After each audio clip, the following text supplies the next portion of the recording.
Hello दोस्तों, स्वागत है आप सभी का एक बार फिर से हमारे यूट्यूब चैनल पी के स्टडी पॉइंट 18 पे। मैं आपका दोस्त पंकज कुमार आप सभी के लिए लेकर आया हूँ आज राजस्थान के प्रतीक चिन्हों से संबंधित क्लास। इसमें आज हम पढ़ेंगे राजस्थान के जितने भी प्रतीक चिन्ह हैं उनके बारे में अध्ययन करेंगे। तो चलिए शुरू करते हैं। आज का पहला है राज्य वृक्ष। तो राजस्थान का राज्य वृक्ष क्या है? खेजड़ी। क्या है? खेजड़ी। राजस्थान का राज्य वृक्ष खेजड़ी है। ये खेजड़ी का चित्र है। बात करें इसके तथ्यों के बारे में तो इससे खेजड़ी से पूछा जाने वाला सबसे कई कई एग्जामों में पूछा जा चुका है कि इसका वैज्ञानिक नाम क्या है। इसका वैज्ञानिक नाम क्या है? तो इसका वैज्ञानिक नाम क्या है? Prosopis cineraria. ये कई एग्जामों में पूछा जा चुका है। इसे स्थानीय भाषा में शिमलो कहते हैं। बात करें खेजड़ी के उपनामों की तो खेजड़ी को किन किन उपनामों से जाना जाता है? तो इसे राजस्थान का सागवान, रेगिस्तान का गौरव और थार का कल्पवृक्ष के नाम से भी जाना जाता है, क्योंकि ये थार रेगिस्तान है उसमें मुख्यतः पाया जाने वाला वृक्ष यही है, खेजड़ी का। नेक्स्ट पॉइंट इसे वर्ष 1983 में राज्य वृक्ष घोषित किया गया था। तो क्वेश्चन पूछ लिया जाए कि खेजड़ी को राज्य वृक्ष का दर्जा कब दिया गया था? तो कब दिया गया था? सन 1983 ईस्वी में।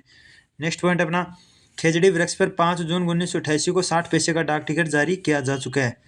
कब? 5 जून 1988 को क्या हुआ? खेजड़ी वृक्ष पर 60 पैसे का डाक टिकट जारी किया जा चुका है। खेजड़ी वृक्ष से संबंधित एक घटना है जिसे ये घटना जोधपुर के खेजड़ी गांव में हुई थी। इसमें हुआ क्या था? सन 1730 ईस्वी में शासक अभय सिंह था। अभय सिंह के सैनिकों ने वृक्ष की कटाई कर रहे थे और उसी समय अमृता देवी एवं उनके अन्य सहयोगी 363 सहयोगी पेड़ों से आके चिपक गए। और उसके बाद में जो राजा के सैनिक थे जो कि वन काटने आए थे लकड़ी लेने के लिए, तो उन्होंने वन काटते समय इन 363 लोगों को मौत के घाट उतार दिया था। तो इसी इतिहास में खेजड़ी गांव की घटना के नाम से भी जाना जाता है।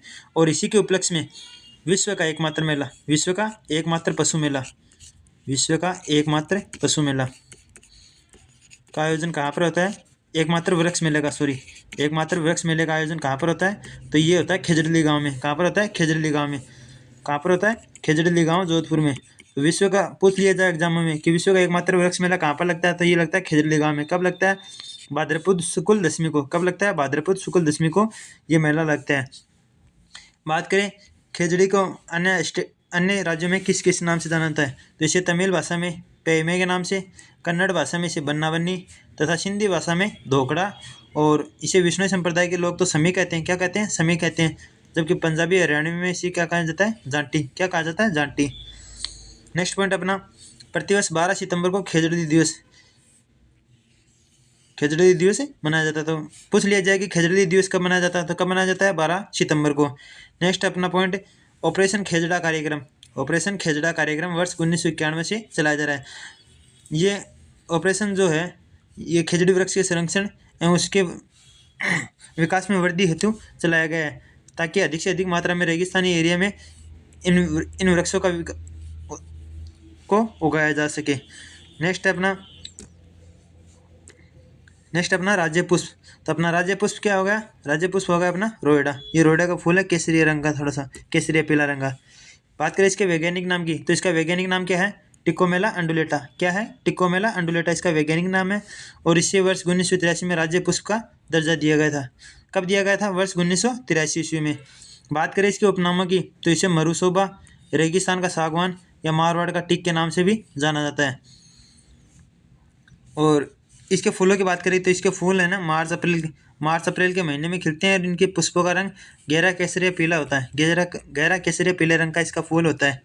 नेक्स्ट प्रतीक चिन्ह अपना राज्य पशु। राज्य पशु क्या? अपना चिंकारा। ये है वन्य जीवों की श्रेणी में, वन्य जीवों की श्रेणी में। ये वन्य जीवों की श्रेणी में राज्य पशु है। क्या है? चिंकारा। बात करें चिंकारा की तो चिंकारा का वैज्ञानिक नाम है गजेला बेनेटी। गजेला बेनेटी या फिर इसे गजेला के नाम से भी जाना जाता है। इसका वैज्ञानिक नाम ये है। यह एंटीलोप प्रजाति, कौन सी प्रजाति? एंटीलोप प्रजाति का मुख्य जीव है। नेक्स्ट पॉइंट अपना, वर्ष 1981 में से, कब? 1981 में से राज्य पशु का दर्जा दिया गया था। कब दिया गया था राज्य पशु का दर्जा? 1981 में। बात करें इसके अगले पॉइंट की तो ये है श्रीगंगानगर जिले का शुभंकर। जो श्रीगंगानगर जिला है, राजस्थान में हर एक जिले का एक जीव या पक्षी को शुभंकर के नाम से जाना जाता है। तो इसी प्रकार श्रीगंगानगर जिले का शुभंकर क्या है? चिंकारा। ये चिंकारा श्रीगंगानगर जिले का शुभंकर है। नेक्स्ट अपना राज्य पशु ऊंट। क्या है? राज्य पशु ऊंट। ये है घरेलू या पालनीय, ये पालतू ये पालतू जीवों की श्रेणी का वन्य जीव है। ये घरेलू या पालतू जीवों की श्रेणी का राज्य पशु है। क्या है? ऊँट। ये ऊँट की तस्वीर है। बात करें ऊँट की, तो ऊँट का वैज्ञानिक नाम है कैमलस ड्रामेडेरियस। क्या है? कैमलस ड्रामेडेरियस।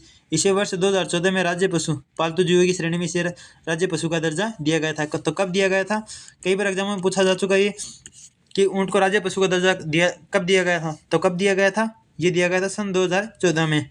इसका उपनाम है रेगिस्तान का जहाज, क्योंकि ये रेगिस्तानी क्षेत्रों में मुख्यतः पाए जाते हैं और वहाँ पर साधनों की कमी के कारण इसका प्रयोग परिवहन के साधनों के रूप में भी किया जाता आ रहा था। इसी कारण से इसे रेगिस्तान के जहाज के नाम से भी जाना जाता है। नेक्स्ट पॉइंट अपना, ऊँट वध निषेध अधिनियम 2014 में लागू किया गया था। जो ऊँट है, ऊँटों की हत्या से निषेध अधिनियम है, संबंधित निषेध अधिनियम है, वो कब लागू किया गया था? तो ये किया गया था दिसंबर 2014 में। नेक्स्ट अपना, ऊँट के प्रमुख आभूषण गौरबंद, जीर्ण, गिरबान, चौरासिया और काठी है।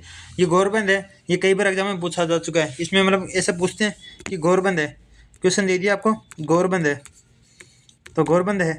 अब ये दे दिया, इसमें ऑप्शन पूछ लिया, ए ऑप्शन पूछ लिया महिलाओं का आभूषण है ये, ठीक है। दूसरा है सजावट की वस्तु। तीसरा पूछ लिया इसमें कुछ और। चौथा ऑप्शन दे दिया इसमें ऊँट का आभूषण, ऊँट का आभूषण। तो इसमें राइट आंसर क्या होगा? ये कई एग्जाम में पूछा भी जा चुका है और आगे भी पूछे जाने की संभावना है इसकी। तो इसमें पूछ लिया, अगर ये पूछ लिया गौरबंद क्या है, तो गौरबंद क्या है? ये ऊँट का आभूषण है। क्या है? ऊँट का आभूषण है। तो ये होगा ऊँट का प्रमुख आभूषण क्या होगा? गौरबंद हो गया। इसके अलावा नेक्स्ट पॉइंट अपना, ऊँट महोत्सव का आयोजन बीकानेर जिले में किया जाता है। ऊँट महोत्सव का आयोजन कहाँ पर किया जाता है? ये किया जाता है बीकानेर जिले में। नेक्स्ट पॉइंट है, ऊँट के देवता के रूप में पाबू जी को पूजा जाता है। ऊँट के देवता के रूप में किसे पूजा जाता है? पाबू जी को पूजा जाता है। नेक्स्ट पॉइंट, सम गांव जैसलमेर में ऊँट की सवारी, कैमल सफारी के लिए, जैसलमेर में ऊँट की सवारी के लिए सम गांव प्रसिद्ध है। कौन सा गांव? सम गांव में ऊँट की सवारी के लिए प्रसिद्ध है, जिसे कैमल सफारी के नाम से भी जाना जाता है। अभी ऊँट, नेक्स्ट पॉइंट अपना, ऊँट की खाल पर सोने की नक्काशी उस्ता कला कहलाती है। ऊँट की खाल पर सोने की नक्काशी की जाती है, उसे उस्ता कला कहा जाती है, उस्ता कला कहलाती है, जो कि कहाँ की प्रसिद्ध है? बीकानेर की। तो पूछ लिया जाए कि उस्ता कला कहाँ की प्रसिद्ध है, तो ये कहाँ की प्रसिद्ध है? बीकानेर की। पूछ लिया जाए उस्ता कला क्या है, तो यह है ऊँट की खाल पर सोने की नक्काशी को उस्ता कला के नाम से जाना जाता है। नेक्स्ट अपना, ऊँट की कुर्बानी के लिए मुबारक महल टोंक प्रसिद्ध है। ये जो मुस्लिमों का त्यौहार होता है बकरीद, इस पर मुबारक महल टोंक में ऊँट की कुर्बानी दी जाती है। तो इस कारण से ऊँट की कुर्बानी के लिए कौन सा महल प्रसिद्ध होगा? मुबारक महल टोंक। नेक्स्ट अपना प्रतीक चिन्ह है राज्य पक्षी गोडाउन। तो अपना राज्य पक्षी क्या है? गोडाउन। इस संरक्षित जीवों की श्रेणी में दुर्लभ पक्षियों की श्रेणी में आता है। बात करें इसके वैज्ञानिक नाम की, तो इसका वैज्ञानिक नाम कोरियोटिस नाइग्रीसेप्स है। क्या नाम है? कोरियोटिस नाइग्रीसेप्स इसका वैज्ञानिक नाम है। बात करें इसके उपनामों की, तो इसे ग्रेट इंडियन बस्टर्ड, सोन चिड़िया, हुकना पक्षी या माल मोरडी के नाम से भी जाना जाता है। किन किन उपनामों से जाना जाता है? ग्रेट इंडियन बस्टर्ड, सोहन चिड़िया, हुकना पक्षी और माल मोरडी के नाम से। यह जैसलमेर जिले का शुभंकर भी है। जैसे पीछे आया था कि चिंकारा किसका शुभंकर है, तो चिंकारा किसका है? श्री गंगानगर का। श्री गंगानगर का क्या है? चिंकारा। और इसी तरह पूछ लिया जाए, एग्जाम में पूछ लिया जाए कि गोडावण किसका है, गोडावण कौन से जिले का शुभंकर है, तो ये कौन से जिले का है? ये है जैसलमेर जिले का। कौन से जिले का है? जैसलमेर जिले का। नेक्स्ट पॉइंट अपना, गोडावण का प्रजनन केंद्र जोधपुर जंतुआलय है। गोडावण का प्रजनन केंद्र कहाँ पर है? जोधपुर जंतुआलय। जोधपुर जंतुआलय में गोडावण का प्रजनन कार्य करवाया जाता है। नेक्स्ट पॉइंट अपना, गोडावण को वर्ष 1981 में राज्य पक्षी घोषित किया गया था। पूछ लिया जाए कि गोडावण को राज्य पक्षी का दर्जा कब दिया गया था, तो कब दिया गया था? वर्ष 1981 में। नेक्स्ट अपना, नवंबर 1980 में केंद्र सरकार ने इसके लिए डाक टिकट भी जारी किया था। नेक्स्ट है, यह शर्मिला पक्षी गोडावण राजस्थान के 3 जिलों में सर्वाधिक देखा जा सकता है। पूछ लिया जाए कि गोडावण राजस्थान में कहाँ पर पाया जाता है, तो मोस्टली कहाँ पर पाया जाता है? ये पाया जाता है मरुधान जैसलमेर बाड़मेर में, सोरसन बारा में तथा सोंकड़िया अजमेर में। तो पूछ लिया जाए कि गोडावण कहाँ पर पाया जाता है, तो ये पाया जाता है मरुधान जैसलमेर बाड़मेर में, सोरसन बारा में और सोंकड़िया अजमेर में पाया जाता है। नेक्स्ट पॉइंट है अपना, IUCN के रेड डाटा बुक में गंभीर रूप से संकटग्रस्त पक्षी के रूप में, ये IUCN की रेड डाटा बुक है, उसमें गंभीर रूप से संकटग्रस्त पक्षी के रूप में ये संरक्षित है तथा भारतीय वन्य जीव संरक्षण अधिनियम 1972 की अनुसूची में इसे रखा गया है। पूछ लिया जाए कि गोडाउन भारत में कौन से अधिनियम के अंतर्गत इसे संकटग्रस्त पक्षी के रूप में रखा गया? तो ये रखा गया भारतीय वन्य जीव संरक्षण अधिनियम 1972 की अनुसूची फर्स्ट में से संकटग्रस्त जीवों की श्रेणी में रखा गया है। नेक्स्ट है अपना राज्य खेल बास्केटबॉल। तो अपना राज्य खेल क्या है? बास्केटबॉल है। क्या है? बास्केटबॉल। बात करें बास्केटबॉल खेल के बारे में, तो इसे राज्य खेल का दर्जा कब दिया गया था? सन 1948 में। सन 1948 में इसे राज्य खेल का दर्जा दिया गया था। बात करें बास्केटबॉल अकेडमी की वगैरह की, तो बास्केटबॉल मेल अकेडमी, बास्केटबॉल पुरुष अकादमी कहाँ पर है? ये है जैसलमेर में। कहाँ पर है? जैसलमेर में। बात करें बास्केटबॉल महिला अकादमी, तो ये कहाँ पर है? जयपुर में। बात करें बास्केटबॉल खेल के बारे में, तो बास्केटबॉल खेल में प्रत्येक टीम में 5-5 खिलाड़ी होते हैं। कितने खिलाड़ी होते हैं? 5-5 खिलाड़ी होते हैं। नेक्स्ट अपना राज्य लोक वाद्य यंत्र। तो अपना राज्य लोक वाद्य यंत्र क्या है? अलगोजा। ये 2 बांसुरी जैसा दिखने वाला है, ये इसका डायग्राम है, देख लो। बात करें इसके बारे में, अलगोजा के बारे में, तो ये एक सुशिर वाद्य यंत्र है, अर्थात फूंक मार के बजाया जाने वाला यंत्र है। अलगोजा बांसुरी के समान होता है। इसके नाली में 4 से 6 तक छेद किए जाते हैं, जिनकी दूरी स्वरों की शुद्धता के लिए निश्चित होती है। बात करें प्रमुख अलगोजा वाद्य यंत्र, तो प्रमुख अलगोजा वाद्य यंत्र कौन थे? घोगे खान थे। इन्होंने क्या किया? 1982 में जो एशियाई खेल हुए थे उसमें अपनी प्रस्तुति दी थी। नेक्स्ट अपना दूसरे प्रमुख वाद्यकार कौन है? रामनारायण चौधरी। ये नाक से अलगोजा बजाते थे। अलगोजा वाद्य यंत्र मुख्यतः मुंह से बजाया जाने वाला, फूंक मार के बजाया जाने वाला वाद्य यंत्र है, लेकिन रामनारायण चौधरी एकमात्र ऐसे व्यक्ति थे जो कि नाक से अलगोजा बजाते थे। नेक्स्ट अपना राज्य लोक नृत्य। तो अपना राजस्थान का राज्य लोक नृत्य क्या है? घूमर। क्या है? घूमर। बात करें घूमर के बारे में, तो इसे राज्य लोक नृत्य का दर्जा 1986 ईस्वी में दिया गया था। कब दिया गया था? 1986 ईस्वी में। बात करें इसका आयोजन कब होता है, तो घूमर नृत्य का आयोजन मांगलिक अवसरों पर, राष्ट्रीय अवसरों पर तथा गणगौर पर्व पर, मुख्यतः इसका आयोजन गणगौर पर्व पर मारवाड़ पश्चिमी राजस्थान के क्षेत्रों में किया जाता है। तो गणगौर के अवसर पर किया जाता है ये। नेक्स्ट अपना इसमें जो प्रमुख वाद्य यंत्र है, तो घूमर नृत्य में कौन कौन से वाद्य यंत्रों का प्रयोग किया जाता है? ये किया जाता है ढोल, नगाड़ा, सहनाई आदि वाद्य यंत्रों का प्रयोग किया जाता है। कौन कौन से वाद्य यंत्र? ढोल, नगाड़ा और सहनाई। अब पूछ लिया जाए घूमर नृत्य के प्रकार, तो घूमर नृत्य के 3 प्रकार बताए गए यहाँ पर। पहला लूर। क्या है? लूर। जो ग्रासीय महिलाएं नृत्य करती हैं, ग्रासीय महिलाएं जो घूमर नृत्य करते हैं उसे क्या कहते हैं? लूर। क्या कहते हैं? लूर। नेक्स्ट अपना झुमरिया। यह बालिकाओं द्वारा किया जाता है। जो बालिकाओं द्वारा जो घूमर नृत्य किया जाता है उसे कहा जाता है झुमरिया। क्या कहा जाता है? झुमरिया। नेक्स्ट अपना घूमर। राजपूत महिलाओं द्वारा इस नृत्य को किया जाता है। जो घूमर है मुख्यतः किसके द्वारा किया जाता है? ये किया जाता है राजपूत महिलाओं द्वारा। नेक्स्ट अपना राज्य गीत। तो अपना राज्य गीत क्या है? केसरिया बालम, आओ नी पधारो हमारे देश, आओ नी पधारो महारे देश। ये अपना राजस्थान का राज्य गीत है। क्या है? केसरिया बालम, आओ नी पधारो हमारे देश।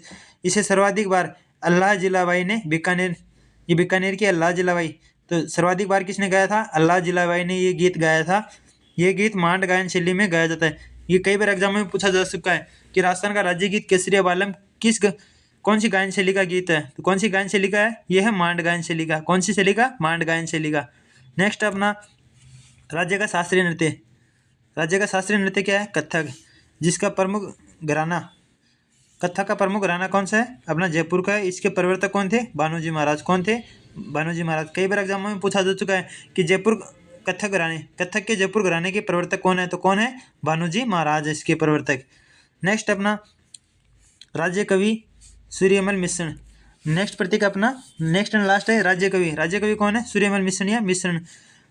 बात करें इनके बारे में, तो ये हाड़ा राजा राम सिंह द्वितीय। कौन से? हाड़ा राजा राम सिंह द्वितीय के दरबारी कवि थे।